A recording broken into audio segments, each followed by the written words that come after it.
let's get into what I really wanted to talk about, and it is the Golden State Warriors and Jonathan Kaminga and everything that's going on with them. And how do I start this? It it it must be some bad karma going on because they can't catch a break. Butler gets hurt a couple of games ago. He's gone for the season. They get to the playoffs. First of all, they started off horrible last year and was trying all season to find some type of trade partner. And then once they seen Houston Rockets, not Houston Rockets, but Phoenix Suns team wasn't doing quite well, they thought they had a shot at Kevin Durant to come back and save their dynasty for a second time. And Kevin Durant said, hell no. Y'all treated me like shit when I was there last time. I mean, we won a championship, the first championship I brought to this city. After y'all got the first one, and then got blew a 3-1 lead, I come back and I save y'all, bring y'all to the daggone top again. And at the freaking parade, Bob Myers slipped up and said, I'm not part of the team. Steph can have whatever he wants because he's a day one, pretty much. That was the first mistake. The second mistake was the year after I got you the second ring, the blow up with Draymond Green at the Clippers game, calling me the B word and saying, we don't need you. We won without you. And on a team full of passive, quiet, not speaking type individuals, I assume Steve Kerr is like that. He seemed like he feisty and get in an argument with somebody, but he ain't go jump in something that's that serious and really do anything or say anything and Kevin Durant said that no one spoke of it. Like nobody said nothing. Nobody addressed it. They act like it didn't even happen. So that's why I know they're passive. The leader in Steve Kerr, the leader in Kyrie Irving, the leader in Klay Thompson said nothing. And then they all are like a group within the team. Draymond, they call themselves the core three, plus Steve Kerr will be 4. They all like a little group in themselves, right? And for Bob Myers to slip up and say, I'm not part of the team in a joking matter, but there's always truth and jest at the parade. And then a couple of years later, Draymond say, man, we don't play like that. You a B, we won without you. You can go. And all Draymond did was spoke for everyone because Steph don't speak up, Klay don't speak up, Kerr don't speak up.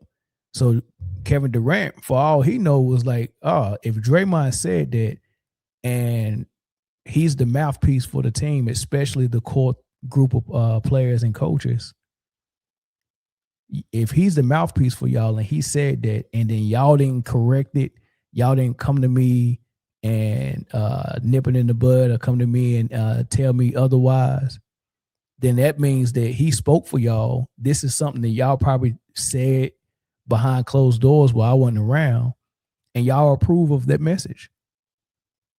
So he felt unwanted at that time, right? So, but we go get to that. We go backtrack and get to the whole part where Golden State Warriors getting karma for mistreating so many different people for the sake of freaking Draymond Green or the core three. Like, it's insane the way this thing is working. We go break it down.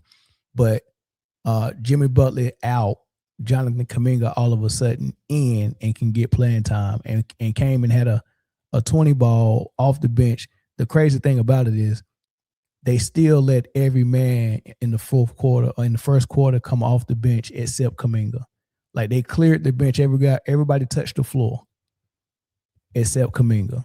And they finally put him in the second quarter. And in the third quarter, he had a crazy impact. And that was that. People was able to see him do his thing. But what I didn't like was, number one, they playing with this kid. They playing with his minutes, playing with his career, not showcasing him so no other team can really even think about if I really want to take a chance on him. I don't even see him. They giving him DNPs left and right. So on top of them playing with him like that, and giving him disparate treatment because nobody else get that type of treatment on the team. Then you go kick a man while he down. Dunleavy with his horrible GM self, haven't made no moves that nothing he did since Bob Myers stepped down. Dunleavy, I'm not impressed with nothing he did. I mean, he gave up a first round pick for CP3 and then let CP3 walk the next year. You gave up Jordan Poole and 2 picks, including a first rounder in 2030 for CP3. CP3 come and play with y'all for 6 months, and then you let him walk in the summer, or you traded him in the summer. Insane. But listen to this idiot talk about Kaminga at the post game and tried to shit on him. His trade demand. How did you take that? And does Jimmy's injury alter the way you're approaching what Kaminga what could happen to him, by the trade deadline? Yeah, I mean, I think as far as the demand, I'm aware of that. I think when in terms of demands, when you make a demand, there needs to be demand on the market. So we'll see where that unfolds. But heard always with these guys, I tell them I'm willing to work with them. Want to help people out, whether that's JK or any player on our roster. So we're good with if that's his wishes, trying to figure that out. But we got to do what's best for our organization, and that's what we'll do. And as far as it goes with the deadline coming up, I think we'll take the next couple of weeks to assess this team a little bit more. I felt pretty good with where we're at heading into last night's game in terms of what we need to do. I thought our team was playing really well, heading in the right direction. Obviously, things have changed, so I want to take a couple of weeks here to watch these games and see our team and what we can do better. This man said, yeah, I heard about the demand, and in order for, if you want to have a demand, there needs to be a demand on the market. So basically what he's saying, that's a message to Kaminga and his agent. Yeah, you demanded a trade, but don't nobody want you. That's basically what he's saying. But the type of gaslighting they're doing is insane, because for the last 2 years, y'all have been putting in a lot of effort to make sure no one wants me. Like, you literally benched me last year, and everyone that was a former player that has a podcast or a platform is saying this is telegraphed. We know exactly what they're doing. He's on the final year of his deal. He wants a contract extension, and he's a restricted free agent if they can't come to a deal. The Golden State Warriors they was working on a deal with Kaminga all last year, and they couldn't get the numbers close, or the years close, or the contract close. Nothing was close all year round. And Kaminga, his agent, was like, look, if we don't come up with a deal, I'm not going to, y'all not going to lowball me.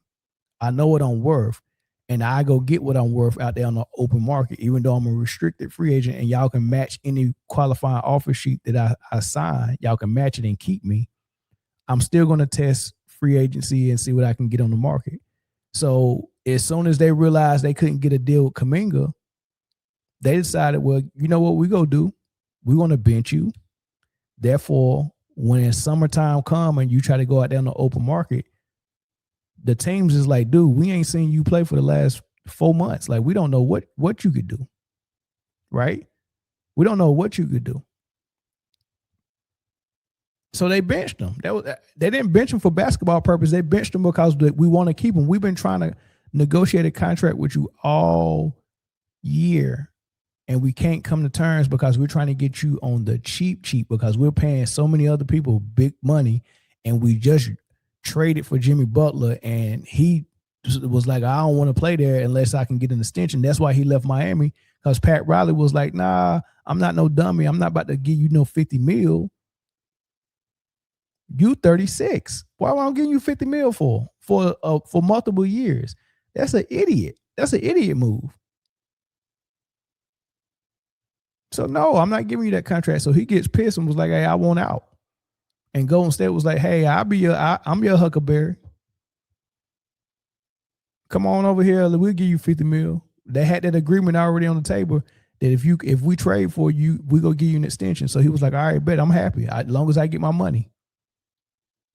And you bring him over here that plays the same position as the 22-year-old you got. They got a lot of promise. He's 36. He's 22. They play the same position. You bring him over here, and we've been going back and forth about way less money than what y'all gave Jimmy. And y'all was like, nah, we can't give you that. We can't give you that. We can't give you that. And Jimmy shows up and day one signs a huge contract.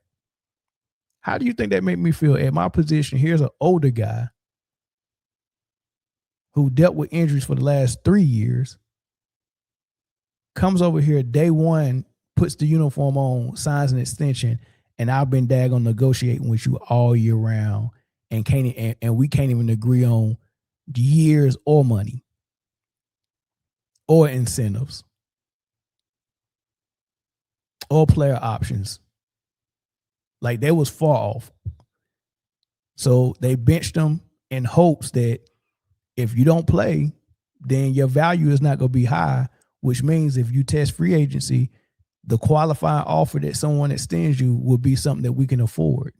And then we'll just match the offer and keep you. They played that game. Right? I guarantee if he would have signed that money, he probably would have been playing. He got benched because they couldn't get a contract agreement, right? So they did that, and then, like I said, God don't like ugly. They thought they was about to make a playoff run with Jimmy, and here go your leader, Steph Curry, gets hurt in the second round, game one, can't go no more. He's out.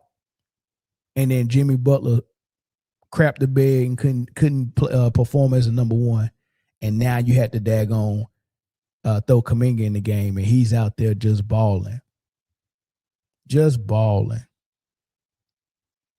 And I'm like, man, this is insane, dog. So then you go into the summer, and they still trying to work on that deal. And I'm like, Kaminga, they benched you. Just walk, dog. Just whoever give you a qualifying offer, just go there. It don't matter where it's at. And somehow they was able to talk him into staying and signing a contract, 2 years, 24 mil, something like that, per year. And they was able to talk him into it. He came back, and I told people, and y'all can go back and look at any of my Golden State Warrior videos. As soon as he signed that deal, I said, they got him. That's a mistake, because only thing they was doing is saying, if he signs and walk and goes to another team and we can't match the offer, then that means we have let a first round lottery draft pick that we drafted walk for nothing. We didn't get a draft pick back. We didn't get a player back or nothing. So the hustle to get him to sign so bad was because we got to get you on the contract. Therefore, we can go ahead and trade you at the deadline next year. I knew that's what they was up to. And they signed him. They got him in. All right, boom. Now, to get everybody off the trail, yeah, we're going to start you day one. That lasted 12 games. Everything that went wrong with the Golden State Warriors, they blamed on Kaminga. And the solution was, well, we got to not only take him out of the starting lineup, we got to bench him. Start getting DNPs. I'm like, what the heck? That was that thing for the whole jump. We just need to get you on the contract so we can trade you at the deadline, because we can't let you walk and we not get nothing. That's basically what it was. And he fell for it. That is not a chinchilla. That's a chopped up gorilla that they chopped up to get you, and you bought it and wearing it proudly. And that's what happened. So, but it's karma though. Until you do right by me, everything you do is go fail. You know he know how to work them roots. Golden State might be cursed, dog. Until you do right by me, everything you do is go fail. That's what we're dealing with right now. And it's going to keep happening. And it goes further than Kaminga. This goes all the way back to Kevin Durant when they started doing people wrong for the sake of the core group. and it's insane because they got they got everything so jacked up, right? So let's back up. I'm gonna show y'all how everything happened with their championships. They got their first championship with a particular formula. That formula was they had young bucks that was really good, and then they had vets that was really good, but they're older now. And how that worked is the young bucks that was good, like Draymond, Clay, and Steph, was the leaders of the team, but they were young. Not a lot of playoff experience. But you got vets that used to be former All-Stars like David West, Iguodala. You got former prodigies like Sean Livingston that, you know, had so many years out of the league because of a devastating knee leg injury. But you got him on the bench. So, you know, anytime you can get vets that are really good, I ain't talking about just regular vets. I'm talking about vets that used to be all-star level players. Like championship teams have to have vets that's all-star level, or they used to be all-star at least, because, and especially have playoff experience. Like if you go to the Boston Big Three, yeah, they had KG, Paul Pierce, and Ray Allen. That was their core three. All right, very good. But if you look at the only championship they got and look at the vets they had on their bench, PJ Brown, a lot of playoff experience with Miami Heat, Lonzo Mourning, Pat Riley, Tim Hardaway, Jamal Mashburn, Vashawn Leonard. Like they had a squad with their Miami team, got into a lot of battles. PJ Brown off the bench is a luxury. You mean I get to start KG and Kendrick Perkins and then I get to steal some minutes with PJ Brown?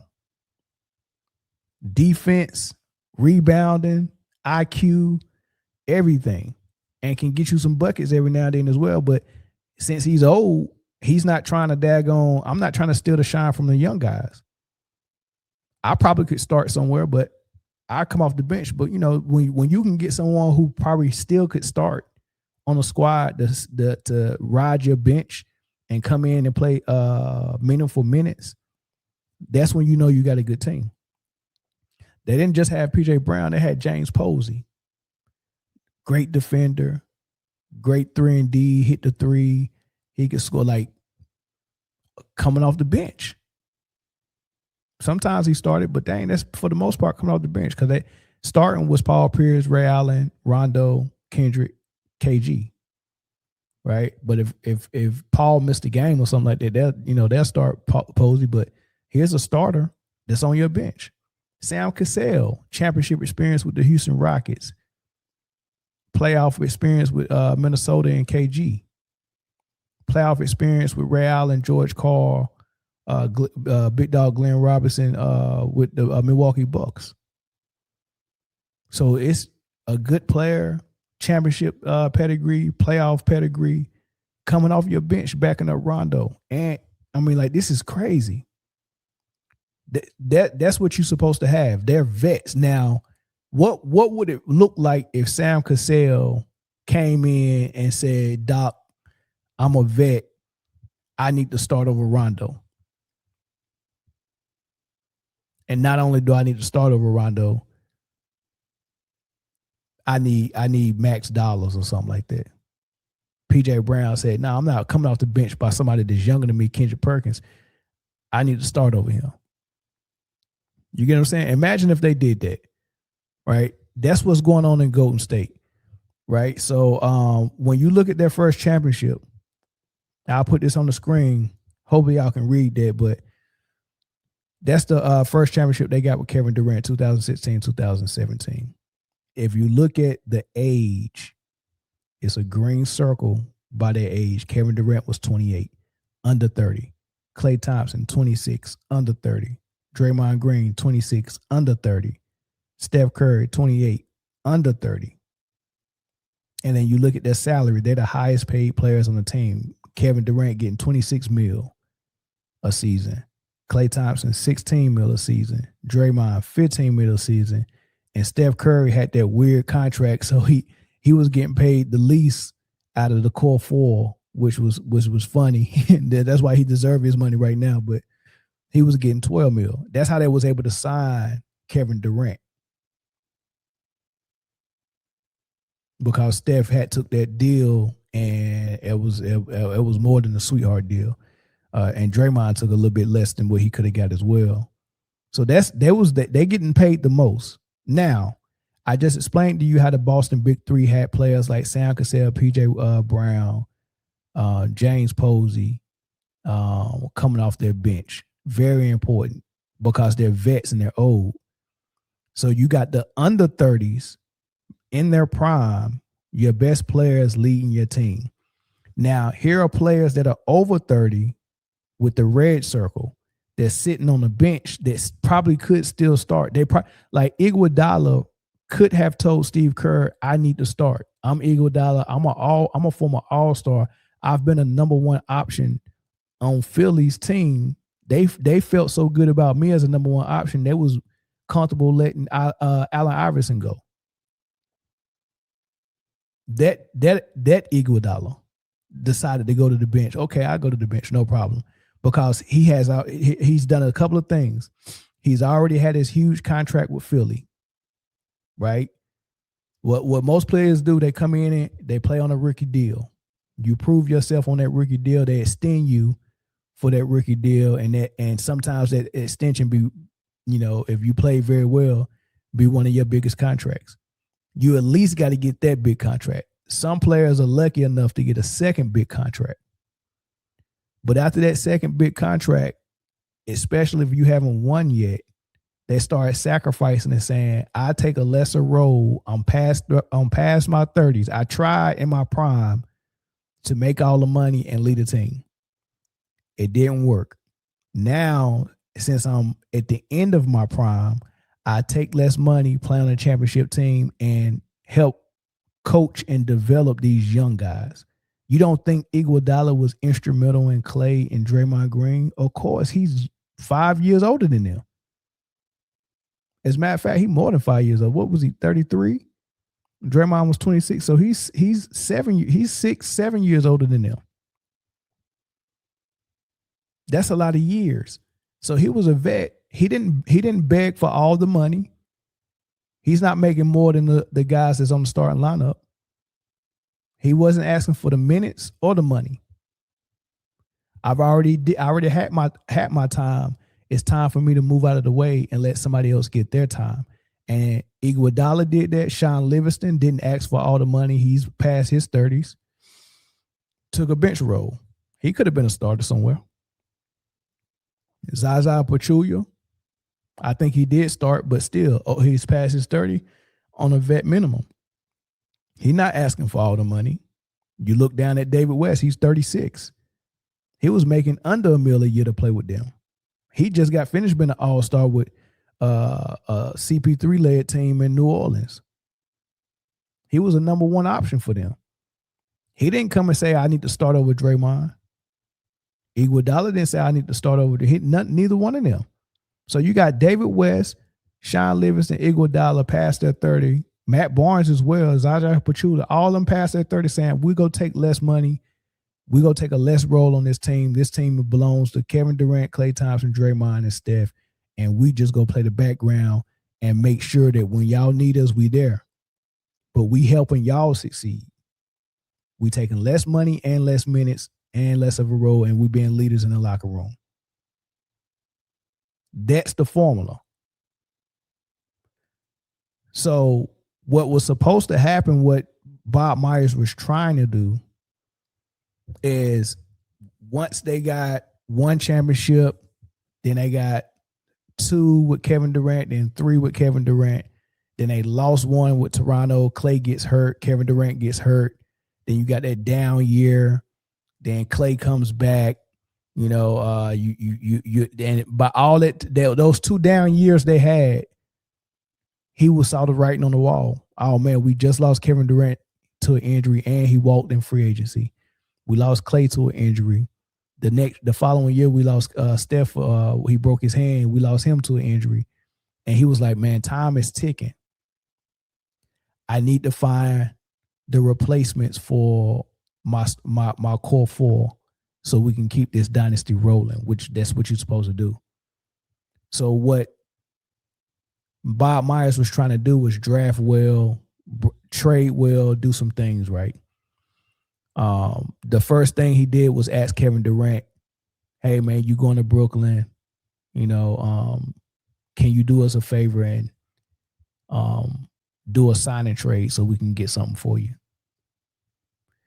Kevin Durant called Brooklyn, was like, hey, they thinking about doing the sign and trade. Y'all good with that? Brooklyn was like, yeah, we want to get rid of D'Angelo Russell anyway because Kyrie's coming. So Bob Myers was like, oh, yeah. He's an all-star. Yeah. And then plus Clay's going to be missed the whole season. Maybe we can team up Steph with D'Angelo Russell. Maybe that'll work. So they traded Kevin Durant, and a lot of people don't know that Kevin Durant agreed to a sign and trade, and that's how D'Lo got from Brooklyn to Golden State. So instead of him walking in Golden State getting nothing, he was nice to Bob Myers and gave them a sign and trade after they treated him like shit. He said, yeah, I do a sign and trade. Y'all got D'Lo out of the deal. D'Lo didn't work out with Steph, so they traded D'Lo and brought in Andrew Wiggins. Very instrumental in their championship. There was a good deal by Bob Myers. He flipped KD for D'Lo and flipped D'Lo for Andrew Wiggins, and that was huge. You draft Jordan Poole, you draft Moses Moody, you draft James Wiseman, you draft Jonathan Kaminga. He's bringing in the replacements. What he envisioned was just like we see Iguodala, Sean Livingston, and David West go to the bench in their 30s and take less money. He envisioned having Draymond, Clay go to the bench and rebuild around Steph Curry. And he was going to be able to have the young guys on the roster, and he's going to have the old guys on the bench teaching them how to run this thing and run this offense while they play the support role, keep them healthy, and then we can use them as much as we want to use them in the playoffs. But we got to start passing the baton to these young guys. Bob Myers thought that he was going to have Jordan Poole, Steph, Andrew Wiggins, Kaminga, and James Wiseman with Draymond and Clay on the bench. That's what he wanted. But Draymond, Clay, Steve Kerr was so freaking selfish that they wouldn't allow him to execute this plan. He drafted everybody. He traded for everybody. And if you see, Steve Kerr and Draymond Green are currently trying to ruin Kaminga. They already ruined James Wiseman, and they already ruined Jordan Poole, trying to get them dudes out of here by any means necessary. You're not part of us, and you're not going to replace us. Notice Kerr and Draymond is in the middle of all of these downfalls for these young players. Always. This was the vision. Imagine this young group, what they would look like right now if they were still in Golden State with Steph averaging daggone 28 a game. And we know what Kaminga can do, and we know what Wiggins can do. Former number one pick. That's 2 former number one picks right there. And a franchise player. And then a lottery pick in Kaminga, and then Jordan Poole, who developed quite nicely in that offense.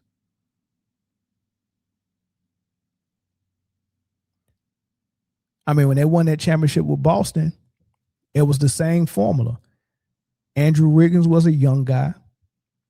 He was instrumental. He was the second most important player because Steph Curry missed the first round due to injury.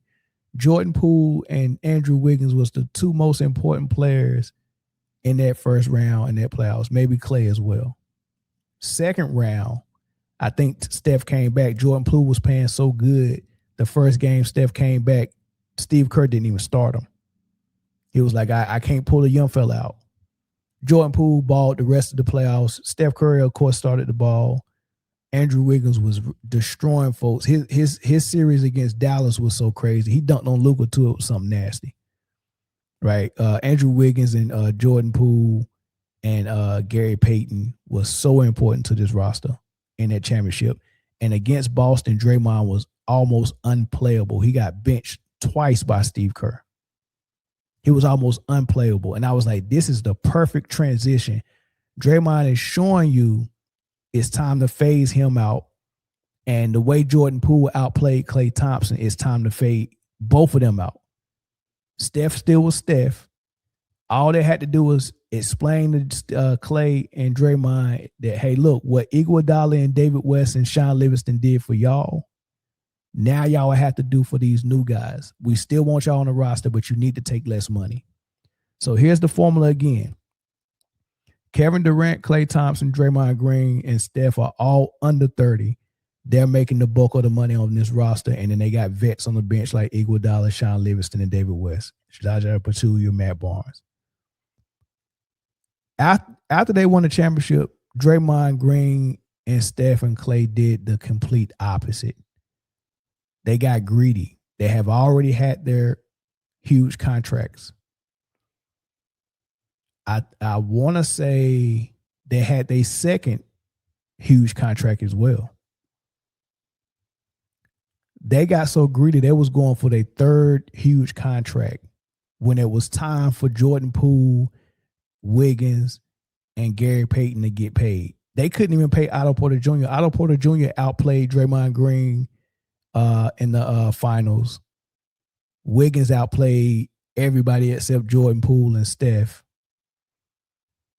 Jordan Poole outplayed Klay.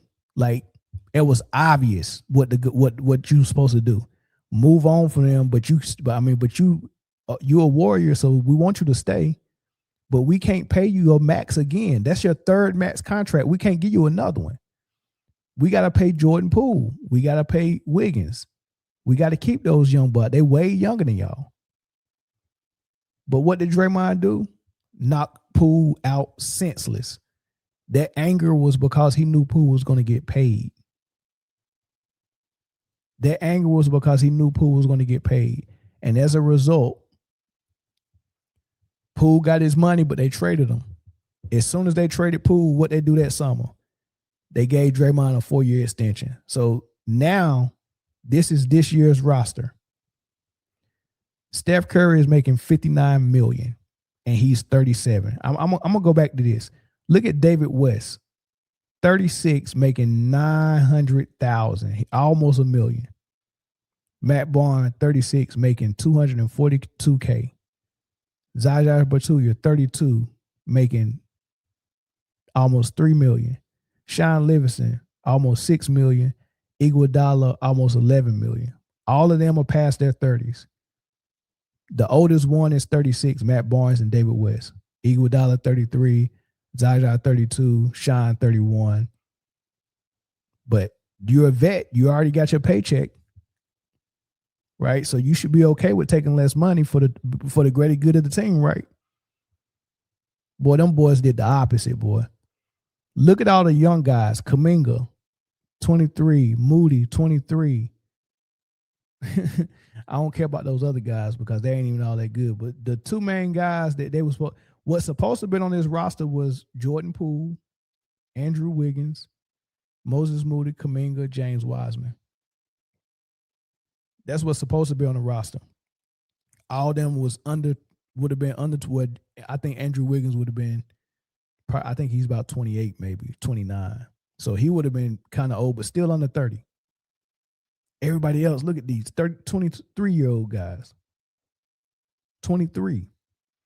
And look at 35, 36, and 37. Draymond Green, 35. Jimmy Butler, 36. Steph Curry, 37. And they so freaking greedy, they was trying to get their third big paycheck. Pat Riley was not on my watch, Jimmy Butler. Not at 36, you're not about to get another big contract. Golden State said, hold my beer.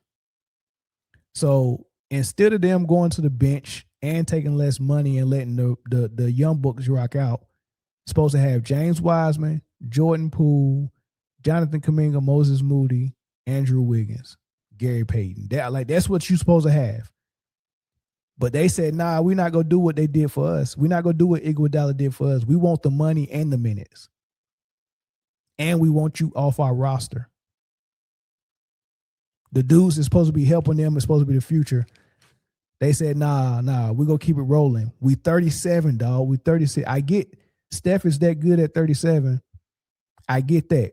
You can retool around Steph, but Jimmy Butler, Draymond, and Clay, look, like they're supposed to be on the bench getting vet minimum. These are the guys that's supposed to have a paycheck and a big contract right now. It's insane. I mean, the salary cap, they're 81 million over the cap. They got two players making over 50 mil in the season. They're 81 mil over the cap. They have the 28 worst cap space in the league, and their payroll is number 3. They're I don't the only two I hope the two teams is paying more than them are the teams that was in the finals. Because if I go look at the daggone Pacers and the OKC Thunder and they not 1 and 2, and you're paying for the third most expensive roster and you can't make the finals, and if I'm that owner, everybody getting fired. This was them in the 2017. Middle of the pack, winning championships. You winning back-to-back championships, and you're in the middle as far as cap space and cap hit. 15th and 16th. That's real good money management by Bob Myers. But then when you look at Dunleavy, 81 million in the cap. Well, I ain't gonna say that's all Dunleavy because Bob Myers resigned when it was getting bad like this. Because he knew, I'm trying to do this, but Steve Kerr and Draymond won't let me. So instead of butting heads with them, he just resigned. I'm out.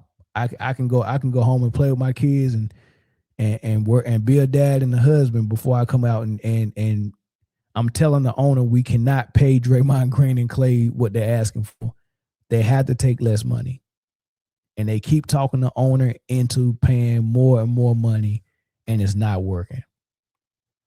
And until they do right by Jonathan Kaminga, it's not going to work.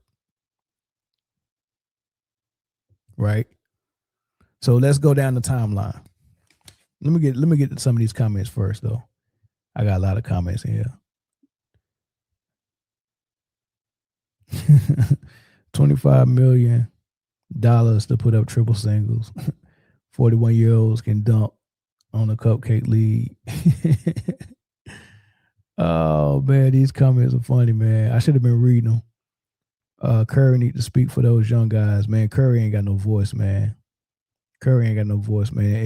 All he got is green eyes, dog, and the jump shot. That's it, man. I mean, I just can't understand. Like, you seen the blueprint when you was winning championships. You had vets on the bench that was good enough to start, but didn't start, and they took less money so they can win. And now you got vets and Draymond who's like, I'm not doing it. Jimmy Butler, I'm not doing it. I want all the money. I'm like, man, this is insane. I thought they wanted to win.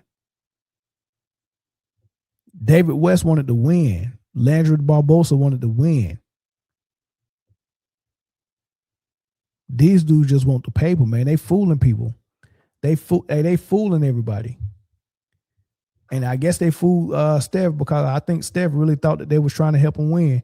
Nah, they just trying to get paid, dog. And he's scared to say something. They're just trying to get paid. So here's the timeline. I ain't even gonna go all the way back to Kevin Durant.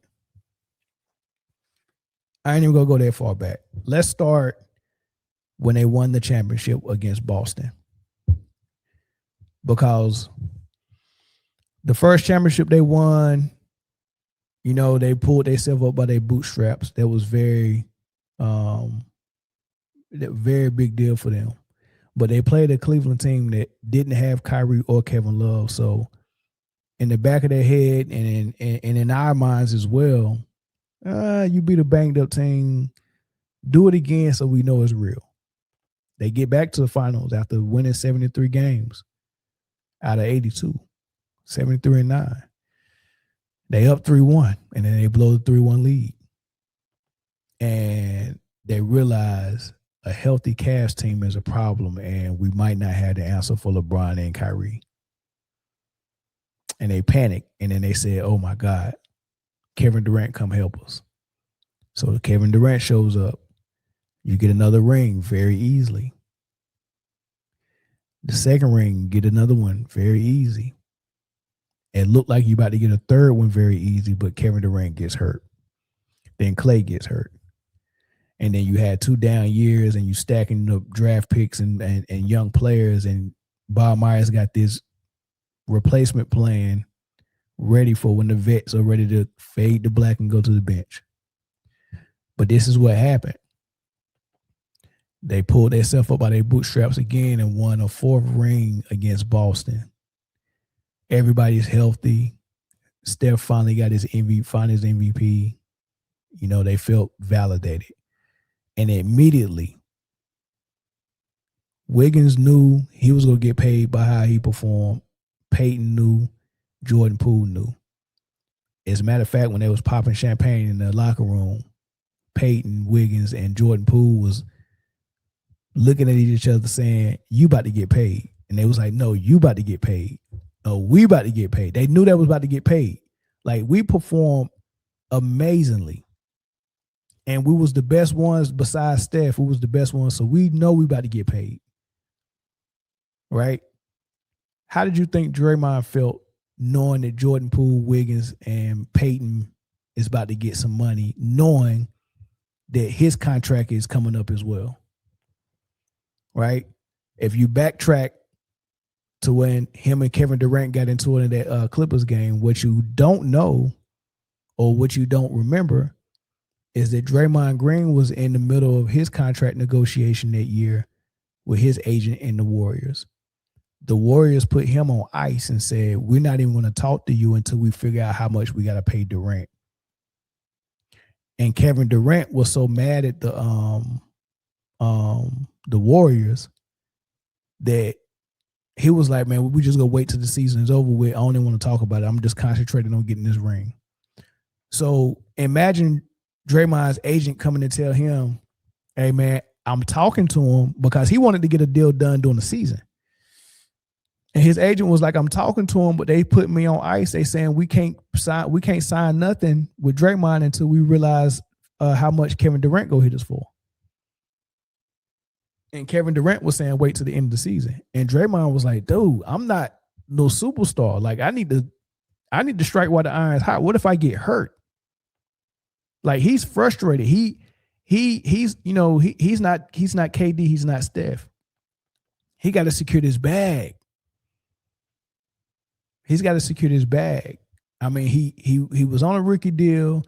I think he did get a rookie extension, but this would have been his first big contract, this would have been his first contract. I think he had already won a defensive player of the year. So, he probably had this was a good contract he was waiting on. And he couldn't get anything going until Kevin Durant did his, and Kevin Durant wasn't even talking. So he's already frustrated with KD. He's frustrated with KD. So that's why it was so easy for him to snap on him in the middle of a game in front of millions of people on national TV.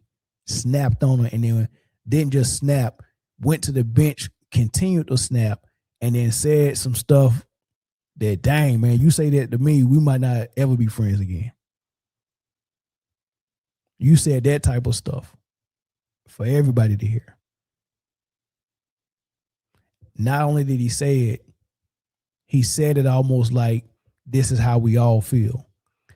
And nobody on the other side, Steph, Clay, Kerr, none of them came and said, nah, we don't feel like that. They kept silent, which made KD feel like, oh, well, that's how everybody feel then. I'm out. He made his mind up right then. I'm not re-signing. I'm out. He already made his mind up.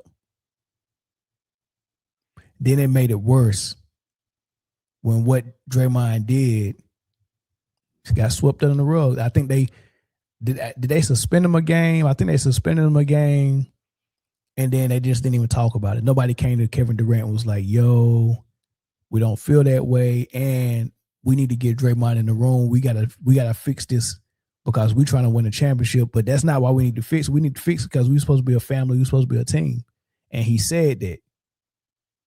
And Draymond was pissed off because he said that Bob Myers told him, hey, you got to apologize. And Draymond was like, you don't tell me when to fucking apologize. So he said, I'm not doing it. So Draymond told the GM and the coach, I'm not apologizing because y'all don't dictate when I apologize. He said this on the podcast in Kevin Durant's face. And he was like, I told them I'm not doing it. Because just because you telling me to do it and forcing me to do it means that if I do it, I'm only doing it because you told me to do it. So I'm not going to do it.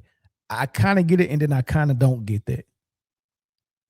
Somebody can say, yeah, you got to apologize to him, and you can still mean it when you apologize.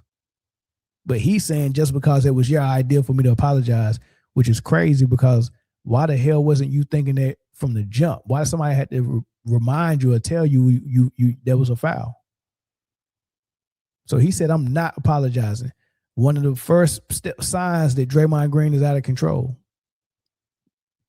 I'm not doing it. And Bob Myers and Steve Kerr let that fly. And KD was like, oh, hell no. Y'all ain't even got control over this dude, man. Like, y'all can't even keep that in check. Nah, hell nah. I'm out. Right? So that was the first contract that Draymond Green felt like he was threatened because KD was about to get this money, and he knew KD could have asked for all the money in the world, and it just would have been KD, Clay, and Steph, and they would have had to figure out a way to either give Draymond a little bit of money or he was going to get traded. So his whole life, his whole Golden State life was dependent on what Kevin Durant decided to do. Because Kevin Durant really could have said, man, hey, I resigned, but Draymond got to go after the way he talked to me. Hell no. And they would have been like, dude, we got to figure out a new offense because if I can have Steph and KD and Clay, I'm good. We can lose Draymond. I'm good with that.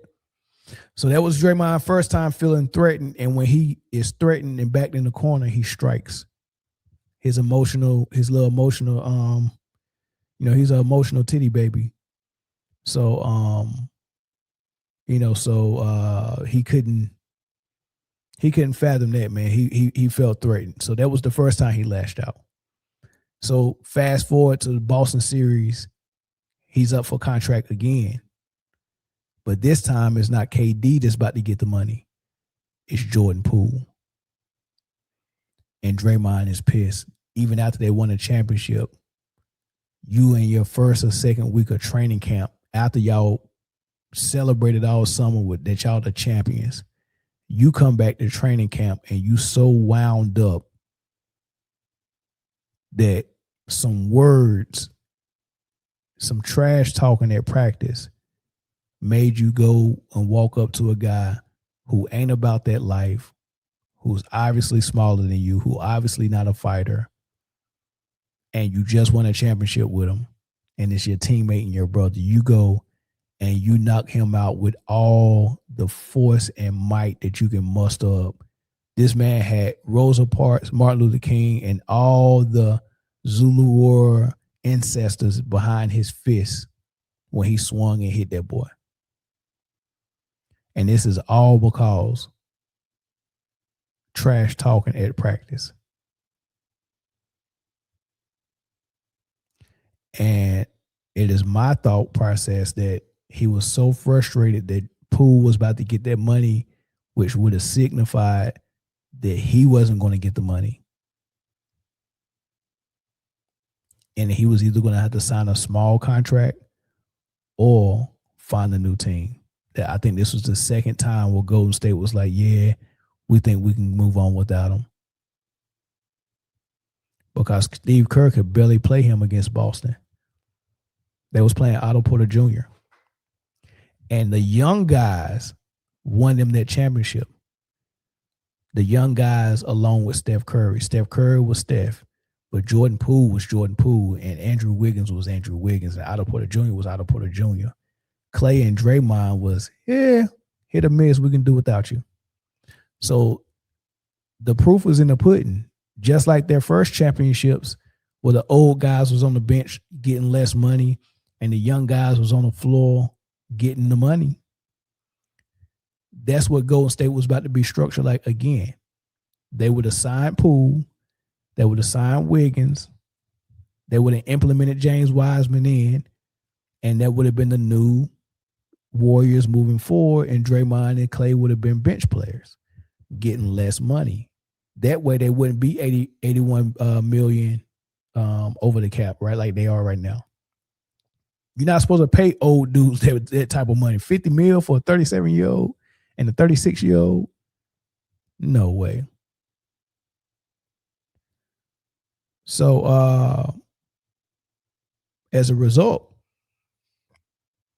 Draymond Green created a problem and got rewarded for creating the problem, because when he punched Jordan Poole, it split the locker room in half. Because you got to think about, if you can just go and watch the celebration in the locker room. The young guys that came after the first couple of championships, they was kind of linked up together. Peyton, Wiggins, Poole, and even Loney kind of was on the side with the new guys and the young guys. Loney was on that side. There was all DiVincenzo. There was all good friends of Poole. All those young guys, they had their own clique. And of course, the core four had their own pick. Steph, Clay, Draymond, and maybe Iggy, but he's a big homie. He's a big vet. So you can see how close they were. And DiVincenzo said that Jordan Poole was his best friend on Golden State. Imagine how they felt seeing Draymond knock out Poole like that, number one. Number two, imagine how they felt when Draymond didn't get no punishment. Imagine the conversations Poole was having with his good friends, DiVincenzo, Wiggins, Peyton, all of those guys. Imagine what they was talking like behind closed doors, and then saying, we go see what's going to happen, and find out Draymond didn't get no punishment. Oh, so y'all don't give a fuck about me for real. And the other guy was like, man, y'all must don't give a fuck about me either, because I'm not part of the core three. That's all y'all care about for real? Like, he could do that and get away with it? There's no consequences. So since you didn't discipline Draymond and give him consequences, now Jordan Poole can't get over it. It was a rift in the locker room the entire year. Jordan Poole can't get over it. I remember one game they was going to the bench for a timeout. Jordan Poole was on some rah-rah stuff, and Draymond was trying to come to him and check him, and he was like, nigga, don't even talk to me. Just kept going. And all Steph said was, Jordan, this is not helping. You could hear him say, this is not helping.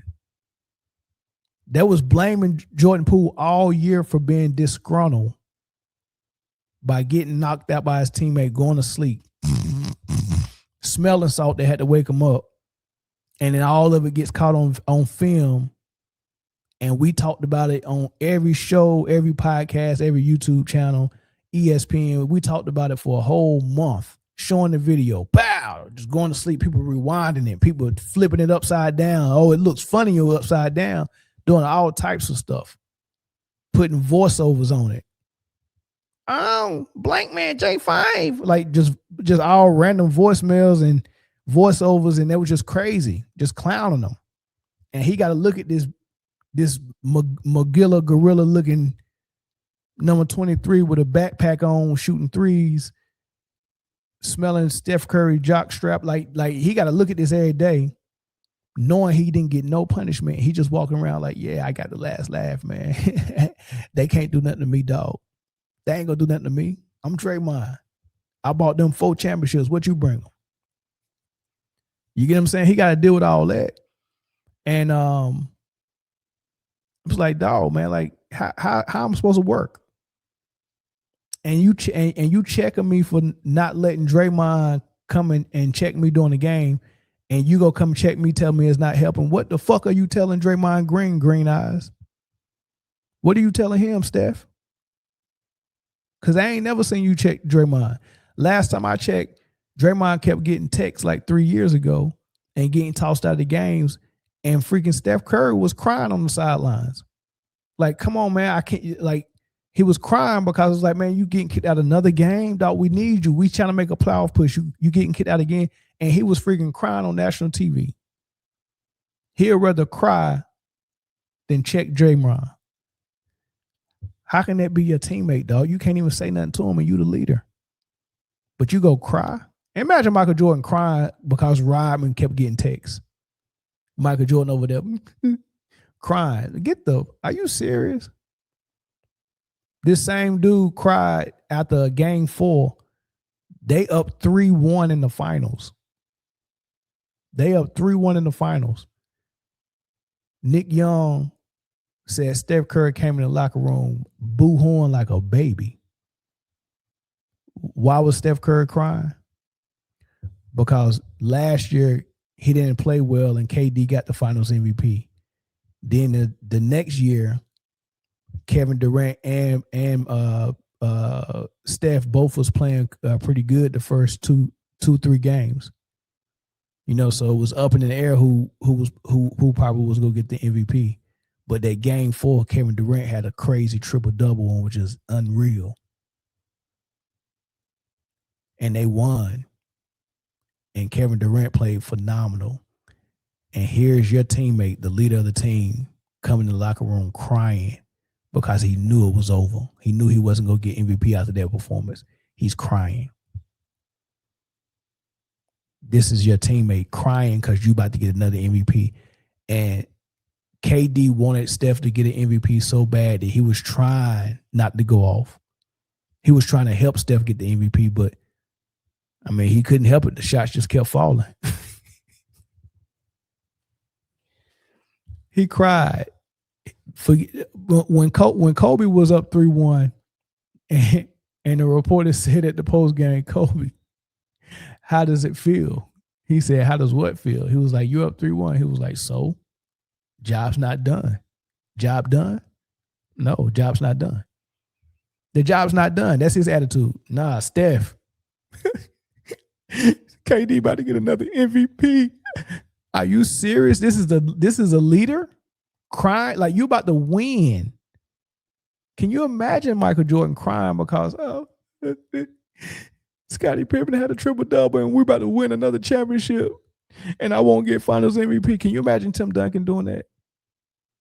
Did he cry when, like, Tony Parker and Kawhi got an MVP on Tim Duncan's watch? Tony Parker and Kawhi got an MVP. Do you think Tim Duncan was crying? And then when he finally won that 4th ring against Boston and he played well, he was crying after that one. He was crying because he knew he was going to get MVP. Why was it so important? Like, think about how fucked up it is in Golden State. You look at this green-eyed dude and you think he's one way, but this dude is a freaking snake and a horrible leader. And that's why Draymond running amok through that organization. Steve Kerr's trash. Dunleavy is butt. The only one that was solid was Bob Myers and David West and KD and Barbosa and Livingston and Iggy. Those dudes were solid. Draymond is butt. Steph is a crybaby, horrible leader. Steve Kerr is an owl-faced bandit. He looked like the dude from the bitter beer commercials back in the day. He has no lips. He blow out birthday candles with his nose. No lips. He couldn't cool a spoonful of soup. How can you blow when you ain't got no lips? How? I hate them dudes. They treat people like shit. Like, why? How you doing Kaminga like this? How you do KD like that? How you do Poole like that? Then you act like Wiggins didn't help win you a championship. You just trade him for Jimmy Butler and give him this huge contract. I'm like, what the hell was that? That was a lateral move. Wiggins and Jimmy Butler ain't no difference. And the crazy thing about it is the only reason why Wiggins looked like he might have been inconsistent is because he bought into what Steve Kerr was telling him to do. The same thing what he's telling Kaminga to do. He bought into it. And when you buy into it, you ain't gonna score a lot. Right? And he get punished for that. But Wiggins, DiVincenzo, Looney, all them dudes that was real cool with Jordan Poole, the locker room was so bad after that punch that Steve Kerr and Dunleavy knew they had to get rid of every last one of them. The only one that's still there is Gary Payton. He left and came back because they didn't have no guards that can play defense. They bought him back. They didn't want to pay Payton. They let him walk. He went to Portland. They paid Wiggins. They paid Poole. But after they paid Poole, they traded him for CP3, and then they paid Draymond. They wasn't planning on paying Draymond, but the locker room was so bad that there was like one of them got to go. And that's when Steve Kerr was like, we're not a championship team without Draymond. We need him. So that was like, we can't fix this locker room, so let's just get rid of the players that we think are the problems. They got rid of Poole because, hey, now, and this is what they said, now that Poole's gone, we can get our locker room back and we can get back to winning. And Draymond was like, yeah, I wasn't myself the whole season because after I did what I did, it was hard for me to have a voice in the locker room. So it was a lot of times I was supposed to say something because I'm pretty sure he'd just be dogging people out like, rah, rah, rah, rah, rah, rah. Probably something he wouldn't do while David West was there because David West would have knocked the daggone black off of him. But he said he didn't have no voice in the locker room because he silenced himself based on what he did, and he just couldn't bark on nobody no more because he didn't have no credibility. But he was like, but now since Poole's gone, now I feel like more of myself, and I can be more of a voice in the locker room again. So now we can win another championship. So they lied to the owner and was like, now that Poole's gone, the problem's solved. But that Poole was gone. But notice the next season, DiVincenzo did not even say DiVincenzo had a player option to stay with Golden State Warriors. They had just won a championship the year before. He had a player option. He probably was so disgusted with it that he didn't even pick up his player option. He just left. I think he ended up going to Minnesota. Or did he go to New York Knicks and then went to Minnesota? I think he went to the Knicks, and then the Knicks sent him to Minnesota. It was one of those things. He didn't even pick up his player option. They didn't sign Otto Porter Jr., so he wasn't there. Wiggins never played the same after that. Notice after the championship, Wiggins never played the same. And it's because when you want to run through a brick wall for someone, you got to have amazing connection and amazing trust. If that trust is broken, you might still be there for them, but you're not going to run through a brick wall for them. So all the stuff that Wiggins was sacrificing and doing, he no longer wanted to sacrifice and do no more. He had missed half the season for something. It was something dealing with his a family issue. Like his heart just wasn't in it no more because he was really close with Jordan Poole. So eventually they was like, well, we got to trade him too. We ain't getting nothing out of him no more. So Poole's gone. Wiggins is gone. Then Looney, they said Looney was like a middleman for all of them. He was there long enough to, be kind of close with the core four, but he was more closer to the age bracket of the young guys. So he was like in the middle. That jump bothered him too. They sent him packing. I'm telling you, everybody who had a connection with Poole, they sent away because every time they realized the team ain't close no more, they was like, man, we got to get rid of these, some more people because, it's a rift in the locker room and we got to fix it. But the whole time, all you needed to do was either one, give Draymond Green real discipline, or two, get rid of Draymond Green. I don't understand how y'all went with the old guy who ain't got nothing to offer except technical fouls and I don't know. I guess defense, but dang, seriously, he 1,000 years old, man. Y'all can't trade Hershey Squirts, but y'all go get rid of Poole, Wiggins, everybody else, Looney, everybody else got to go. Clay, like Clay didn't even survive. Everybody had to go, but Hershey Squirts gets to stay with Green Eyes. And I'm like, man, what are they doing? And Dunleavy, man, we ain't gonna get started on Dunleavy. Dunleavy get in there. This man, they wanted to get rid of Jordan Poole so bad after they had just signed him to an extension.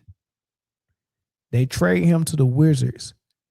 The Wizards had CP3 on their roster. They traded Jordan Poole for CP3, but the Wizards fleeced them out of a two draft picks. They got a second round draft pick in 27 and a first round in 2030. They got a first round pick and a second round pick plus Jordan Poole for CP3. And guess what they did with CP3 after one season? They let him walk. So you gave up a first and a second and Jordan Poole for a player that you only kept for 6 months.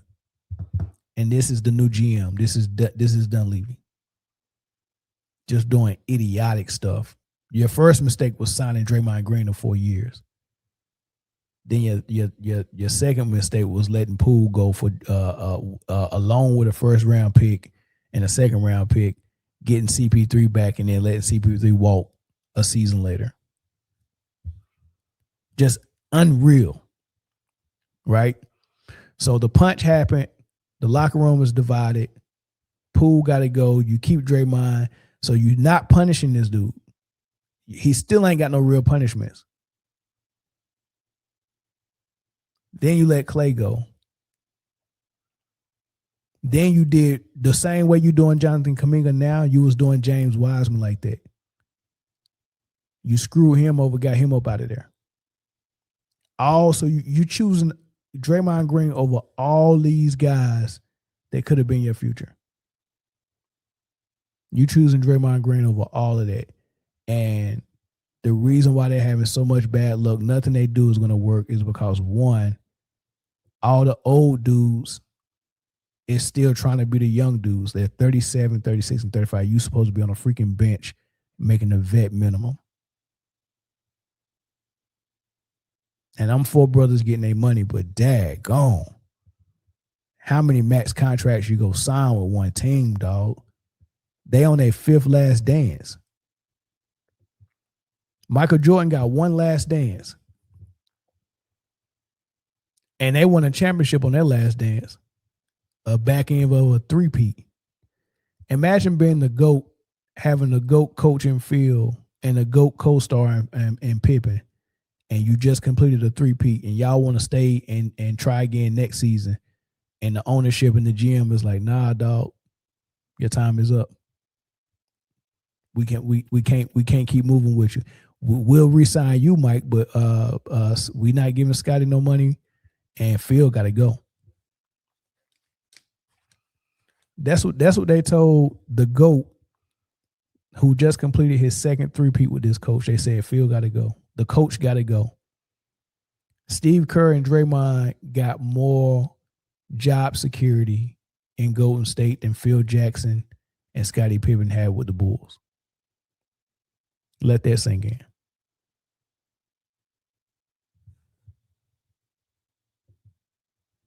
Let that sink in.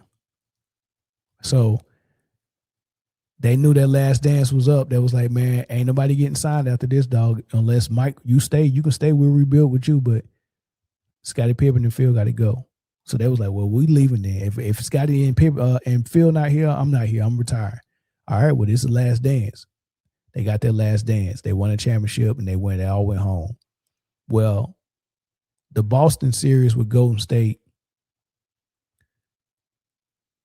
I wouldn't say that was their last dance. I would say the next season was their last dance. All right, man. We're not going to keep re-signing y'all, man. Y'all get y'all last dance. Get up out of the Golden State War. Y'all got to go somewhere else. You ain't got to go home, but you got to leave here. They got their last dance, and then they was like, oh, well, this one don't count because the locker room was jacked up because of the punch, but now Jordan Poole is gone. So we should be straight now. Okay. Sign Draymond, sign Clay. All right, let's see. Let's run it back. Then they did another last dance. That didn't work. But they went home in the playoffs. It was like, well, we don't have a number 2.